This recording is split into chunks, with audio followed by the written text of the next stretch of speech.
자, 오늘 말씀의 제목은 주를 경외함이 평안입니다 라는 제목으로 하나님 말씀 증거하도록 하겠습니다. 사울이라고 하는 사람이 이제 고향 다소에 가서 10년간 칩거를 하게 됩니다.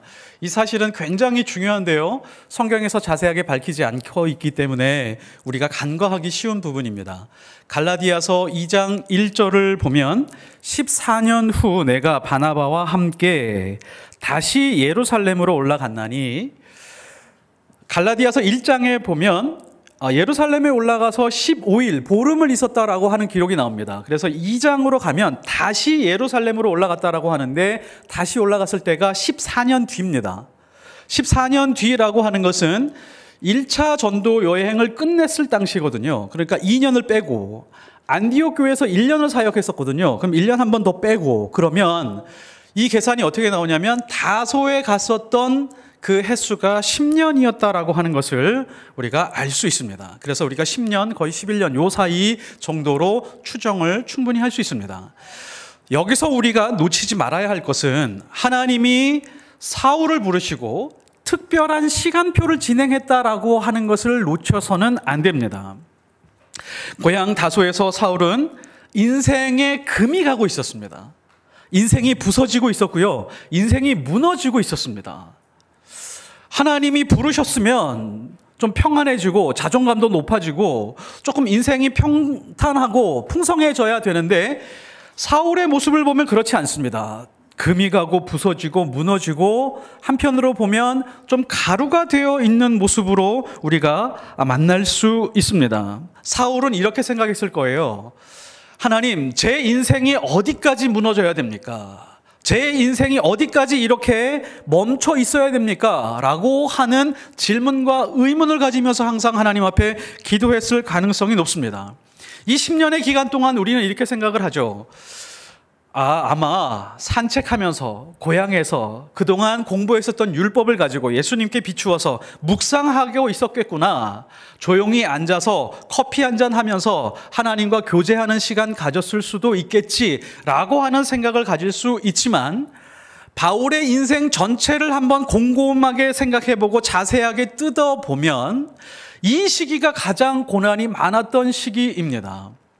고린도후서 11장 24절에 보면 유대인들에게 40에 한 번 감한 매를 5번 맞았다라고 말합니다. 이 시기가 언제일까라고 추적해보고 자세히 뜯어보면 그때가 언제였냐면 이 10년의 기간이었을 가능성이 굉장히 높습니다. 40에 감한 매, 40에 한 번 감한 매라고 하는 것은 39번 맞은 거잖아요. 기둥에 팔이 묶여서 뒤에서 26번으로 채찍을 때립니다. 가죽 채찍으로 때립니다. 괘씸하면 채찍에다가 가시를 묶든지 아니면 유리 조각이라든지 철심을 박아서 때립니다. 뒤에서 26번, 앞에서 13번을 때립니다. 이걸 한 번 한 것이 아니라 5번을 맞았던 시기가 아마 이 다소에 있었던 시기였을 가능성이 매우 높습니다. 유대인들 공동체 안에서 살고 있었고, 지금 유대교를 배신한 사람이었고, 그 자리에 있다가 보니까 가족들에게도 외면당하고 유대인 공동체에서도 분명히 아주 크게 외면당하고 있었을 가능성이 높습니다. 적어도 39번 맞은 그 매, 또 맞고 또 맞고 또 맞은 그 매 때문에 육체에 가시가 생겼을 가능성도 높죠. 너무 심하게 두들겨 맞으니까 정신적으로 피폐해집니다. 자기가 마음과 의지로 견디려고 하는데 이 견디는 것이 쉽지가 않습니다. 심신이 피폐해지고 정신적인 충격이 심한 상태로 10여 년을 지냈을 가능성이 매우 높죠. 하나님이 우리를 빚어가시기 위해서 깨트리는 과정이 필요하다는 것을 우리에게 보여주고 있습니다. 무너뜨리고 부서뜨리는 과정이 필요하다는 것이죠. 요때 이 시기에 육체의 과실을 가지고 그 질병이 발생했을 가능성이 높으면서 아마 변변한 치료를 받지 못한 채로 하나님 앞에서 서서히 깨지고 부서지고 무너지는 그런 인생으로 하루하루를 살았을 가능성이 높습니다. 성경은 구약 성경에도 그렇고 신약 성경에도 그렇고 하나님이 우리의 토기장이라고 말하고요. 우리는 하나님의 손에 붙들려 있는 진흙이라고 말씀하고 있습니다. 보네포 목사님이 이런 말씀을 하셨습니다. 주님은 우리를 제자로 부르신 것은 깨지라고 부르셨다. 가루가 되라고 부르셨다. 그리고 죽으라고 부르셨다라고 이렇게 말씀하고 있습니다. 아주 정확하게 표현했습니다. 우리는 이 모든 말씀에 대하여 다 피하고 싶은 그런 구절들이지만 정확히 하나님은 우리를 부르신 이유가 우리에게 풍성함도 주시고 형통함도 주시고 축복도 주시길 원하지만 그 이전에 우리를 깨뜨리고 무너뜨리고 가루가 되어 완전히 죽게 하는 모습으로 다시 태어나도록 하기 위해서 우리를 부르셨습니다. 하나님은 우리를 부르시고 반죽하셨죠. 그리고 우리를 작품으로 만들어 가시기 시작하셨습니다. 토기를 빚을 수 있는 제일 좋은 상태가 뭐죠? 가루입니다. 로마서 9장 21절에 바울이 그렇게 해서 스스로 고백을 합니다. 토기장이가 진흙 한 덩이로 하나는 귀히 쓸 그릇을, 하나는 천히 쓸 그릇을 만들 권한이 없느냐. 아마 자기 인생의 과정을 바라보면서 나온 신앙의 고백이었을 것입니다. 가루가 되면 하나님이 원하시는 모양으로 만들기가 쉽습니다. 그런데 우리는 하나님을 만나고 난 다음에 가루가 되는 것을 싫어합니다. 인생에 금이 가고 무너지고 부서지는 모습들을 보면서 괴로워하고 절망하고 좌절할 때가 많이 있습니다. 하나님이 아직 우리를 하나님이 원하시는 모양으로 빚어가지 못하시는 이유가 뭐죠? 가루가 되어 있지 않기 때문입니다. 우리는 하나님의 작품이잖아요. 우리 교회 이름이 포이에마입니다. 우리가 신앙생활을 하면서 작품의 영광에 초점을 맞추고 살아갈 때가 많이 있죠. 작품의 영광에만 초점을 맞추고 살아가는 것이 아니라 하나님은 우리를 그 과정 중에서 훨씬 더 많은 일을 하십니다. 가루가 되게 하시고, 그리고 반죽을 하시고, 모양을 만들어 가시고, 그런 과정이 훨씬 더 많은데 우리는 하나님 앞에서 작품이라고 하는 그 완성된 결과에 훨씬 더 많은 초점을 둡니다. 근데 하나님은 어디에 더 많은 초점을 주실까요? 그 과정에 훨씬 더 많은 초점을 주십니다. 조용히 부서뜨리고 조용히 무너뜨리고, 그리고 그 과정 중에서 하나님과 더 가까워지고, 그러면서 하나님의 손에 붙들려서 하나님께 반죽되는 자신의 모습을 맡기는 그런 삶으로 우리가 더 가까이 갈 수 있도록 주님께서 이끌어 가신다는 것을 우리가 놓쳐서는 안 됩니다. 가루가 되어서 하나님의 손에 반죽되면 최고로 강한 인생이 될 수밖에 없습니다. 반죽하기 가장 좋은 상태가 가루죠. 가루는 소리가 나지 않습니다. 가루가 된 상태면 찔러도 피가 나지 않습니다. 망치와 못이 두렵지 않습니다. 이미 완전히 다 부서진 상태이거든요. 하나님은 바울의 시간표를 진행시키고 있었습니다. 완전히 가루가 되게 한 다음에 하나님의 손에서 하나님이 원하시는 그릇으로, 이방인을 향한 택한 그릇으로 빚어가는 시간을 지금 10년 정도로 삼고 계셨습니다. 그리고 동시에 바울의 인생에 대한 시간표를 진행시키면서 동시에 교회를 통하여 일하고 계셨습니다. 31절을 보면 그리하여라고 하는 접속사로 시작이 되는데요. 이 그리하여라고 하는 이 접속사는 이런 거죠. 앞에 있는 원인이 뒤에 있는 결과를 엮어주는 그런 역할을 해줍니다. 자, 혹은 앞에 있는 내용이 발전해서 전개가 된 다음에 뒤에 있는 내용과 연결이 되어야 됩니다. 자, 예를 들면 이렇습니다. 사도 바울과 사도 베드로와 제자들이 복음을 전했다. 그리하여 많은 교회들이 풍성해지고 그리고 숫자가 많아졌다. 부흥이 되었다라고 하는 게 그리하여죠. 혹은 사도 바울과 제자들이 감옥에 갇혔다. 그리하여 교회가 힘을 잃고 많이 축소가 되었다. 이렇게 해줘야 되는데 지금 앞에 있는 내용은 사울이 다소로 갔다. 그리하여 온 유대와 갈릴리와 사마리아에서 많은 사람들이 평안하여지고 든든하여졌다라고 이렇게 설명을 하고 있습니다. 뭔가 앞뒤가 말이 맞지 않습니다. 자, 이것을 보면 우리는 문법적으로 틀린 문법을 사용한 것이 아닌가라고 생각을 할 수가 있습니다. 자, 그러나 여기서 분명하게 알 수 있는 것은 이겁니다. 사람들이 보고 있는 부분과 성경이 보고 있는 부분이 확연하게 다르다라고 하는 것을 이 말씀을 통해서 알 수가 있습니다. 그러니까 이 말씀이 자연스러우려면 그리하여 앞에 공백 상태가 있으면 안 됩니다. 그러니까 사도 바울이 있던지 혹은 제자들이 열심히 복음을 증거하던지 그래서 그리하여 평안하고 든든해지는 교회가 설명이 되어야 되는데 그리하여 앞에 공백 상태입니다. 이 공백 상태에 누가 있다는 말씀이시죠? 하나님이 주도하고 있다라고 하는 것입니다. 우리가 이것을 놓쳐서는 안 됩니다. 사도 바울과 같이 위대한 인물이 없다라고 할지라도 제자들과 베드로와 같은 아주 대단한 인물들이 없다라고 할지라도 하나님이 이끌어 가시는 교회, 하나님이 지키시는 교회, 하나님이 있는 그 교회라고 하면 평안함과 든든함으로 서갈 수 있다라고 하는 것을 강조하고 있습니다. 지금 이 교회는 이렇습니다. 외적으로 보면 굉장히 강한 핍박들이 계속해서 이어지고 있습니다. 복음을 증거하면 누구나 죽이려고 달라드는 그런 아주 강한 핍박들이 계속해서 이어지고 있는 상태였고, 교회 내적으로 보면 지도자들의 공백 상태였습니다. 사울은 사라지고 베드로와 제자들은 지금 눈에 보이지 않습니다. 지금 언급된 교회들에 보면 예루살렘 교회가 아니라 갈릴리, 사마리아 이런 지역들에 대해서 이야기를 하고 있습니다. 그러니까 대단한 지도자들이 없음에도 불구하고 교회가 평안하고 그리스도인들이 평안함과 든든함 속에 있었다라고 하는 것을 강조하고 있습니다.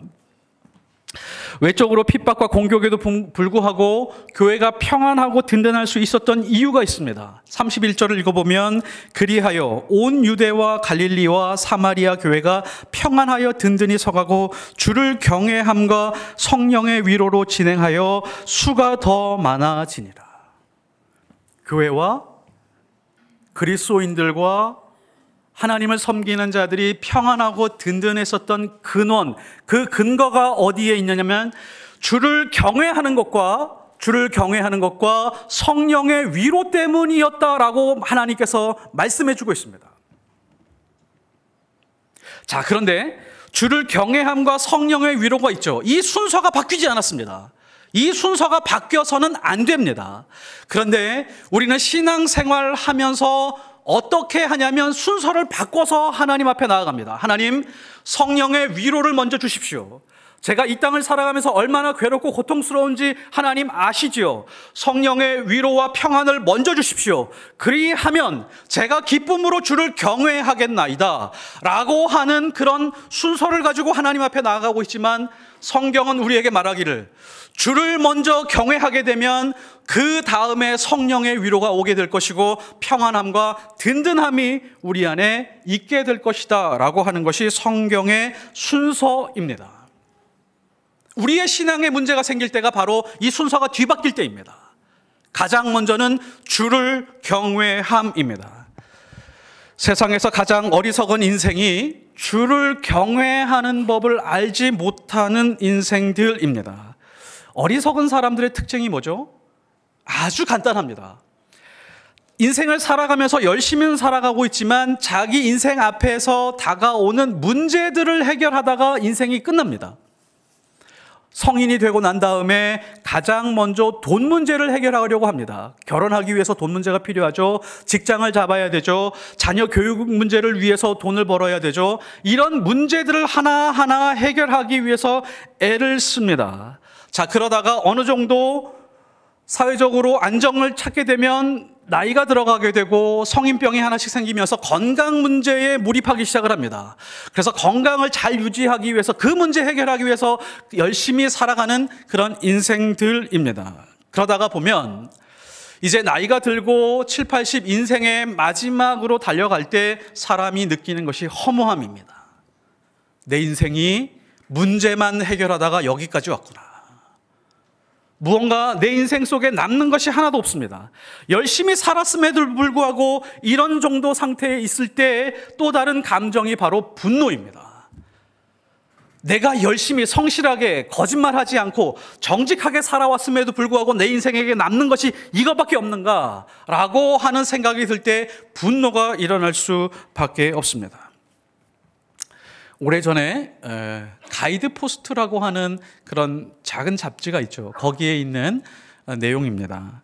어떤 사람이 프로펠러가 달린 구형 비행기를 몰고 있었습니다.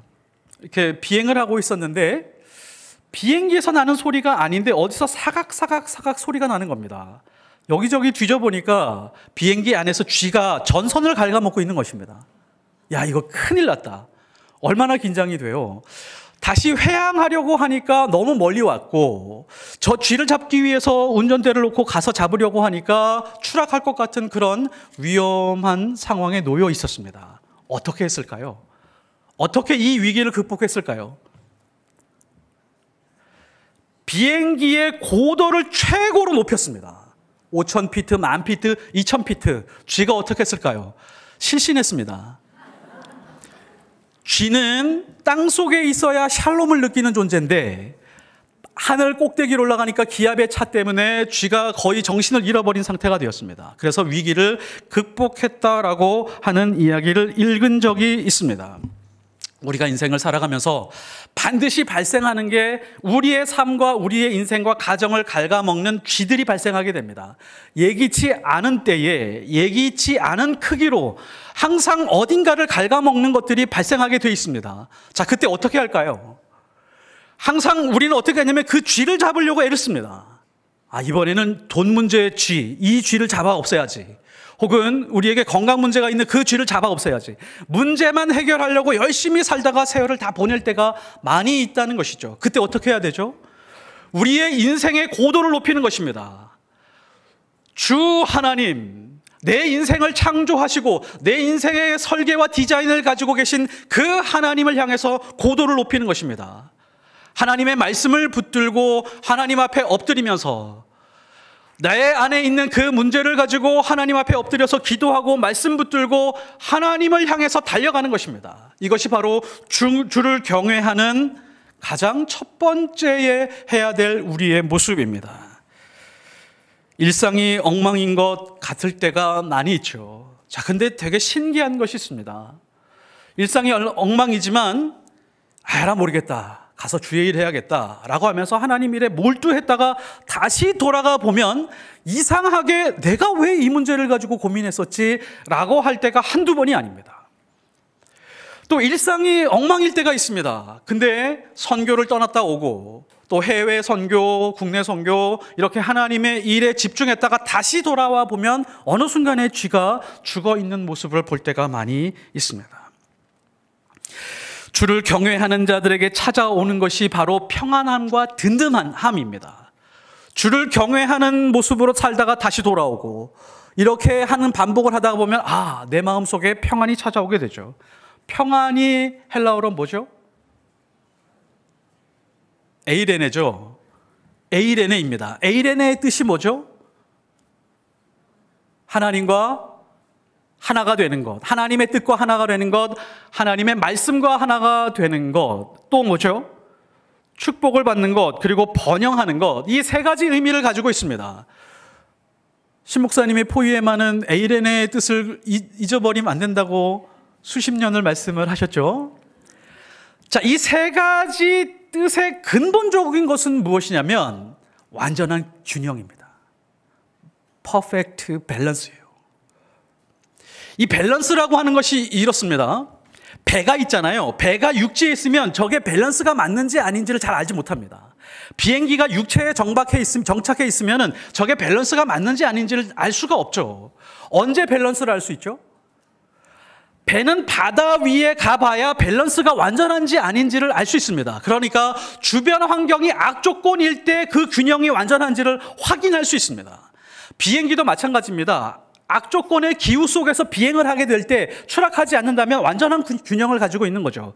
그리스도인이 가장 평안을 확인할 수 있는 때가 언제냐면 우리 인생에 고난이 찾아오고 혼란이 찾아오고 내 힘으로 이겨낼 수 없는 그런 아픔과 괴로움과 고통 속에 놓여 있을 때, 그때 내가 밸런스를 찾아가는 내 모습을 보면서 하나님, 저에게 에이레네를 주셨군요. 이런 완전한 균형을 경험할 때가 있습니다. 우리가 살아가면서 물질 문제가 있죠. 돈 문제 때문에 괴롭고 고통스러울 때가 한두 번이 아닙니다. 밤잠 자지 못하고 속이 쓰리고 괴롭고 고통스러울 때가 한두 번이 아닙니다. 그런 괴로운 순간임에도 불구하고 주를 경외하는 데 초점을 맞출 때 이상하게 찾아오는 평안함이 있습니다. 이게 에이레네입니다. 질병이 영어로 디지즈죠. 디지즈입니다. 앞에 디스라고 하고 있는 부정접두어가 있고요. 이즈라고 하고 있는 이 편안함이라고 하는 그 단어의 뜻이 합성어가 된 것입니다. 그러니까 편안함이 무너진 상태가 질병이라고 하는 것이죠. 우리에게 질병이 찾아올 것입니다. 우리는 분명히 죽음을 맛보기 이전에 아주 큰 질병을 한두 번 경험하게 될 겁니다.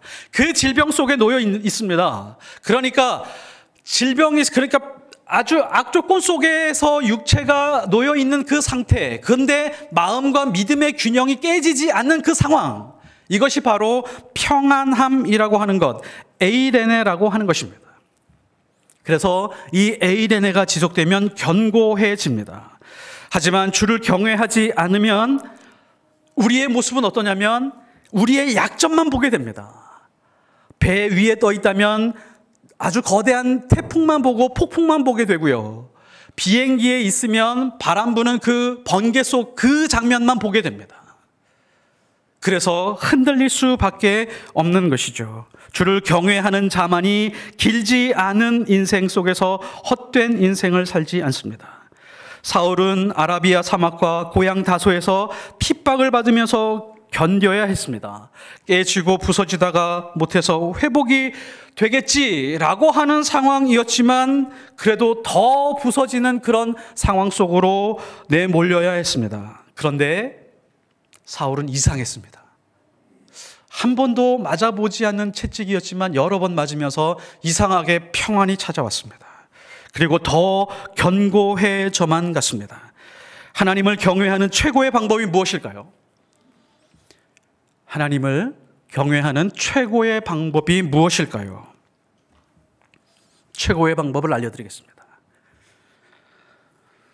주님이 이 땅에서 죽으신 그 길이 있는데 죽으신 그 길을 따라가는 내 모습을 보다가 내가 그 상황 속에서 죽어가는 나의 모습을 보게 될 때 그때가 가장 높이 하나님을 경외하는 위치입니다.